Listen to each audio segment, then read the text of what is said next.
ചിലത് വഴിയരികിൽ വീണു. ആളുകൾ അത് ചവിട്ടിക്കളയുകയും പക്ഷികൾ വന്ന് തിന്നുകയും ചെയ്തു. ചിലത് പാറമേൽ വീണു. അത് മുളച്ച് വളർന്നെങ്കിലും നനവില്ലാതിരുന്നത് കൊണ്ട് ഉണങ്ങിപ്പോയി. ചിലത് മുൾച്ചെടികൾക്കിടയിൽ വീണു. മുൾച്ചെടികൾ അതിനോടൊപ്പം വളർന്ന് അതിനെ ഞെരുക്കിക്കളഞ്ഞു.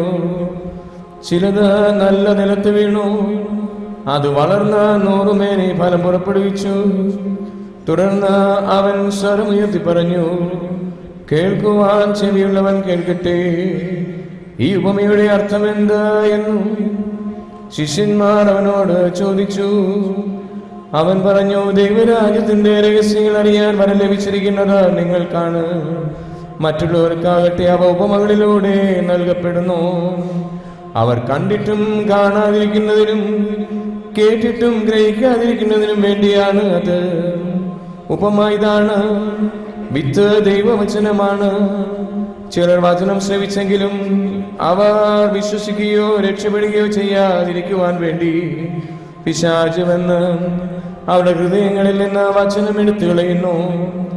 ഇവരാണ് വഴിയരികിൽ വീണ വിത്ത്. പാറയിൽ വീണത് വചനം കേൾക്കുമ്പോൾ സന്തോഷത്തോടെ അത് സ്വീകരിക്കുന്നവരാണ്. എങ്കിലും അവർക്ക് വേരുകളില്ല. അവർ കുറെ നാളത്തേക്ക് വിശ്വസിക്കുന്നു. എന്നാൽ പ്രലോഭനങ്ങളുടെ സമയത്ത് അവർ വീണുപോകുന്നു. മുള്ളുകളുടെ ഇടയിൽ വീണത് വചനം കേൾക്കുന്നെങ്കിലും ജീവിത ക്ലേശങ്ങൾ, സമ്പത്ത്, സുഖഭോഗങ്ങൾ എന്നിവ വചനത്തെ ഞെരുക്കിക്കളയുന്നത് കൊണ്ട് ഫലം പുറപ്പെടുവിക്കാത്തവരാണ്.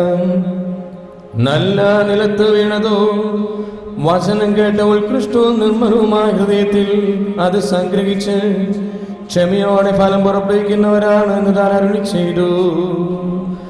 മാറിക്കുമോ നിങ്ങൾക്കെല്ലാവർക്കും ശാന്തി ഭവിക്കട്ടെ.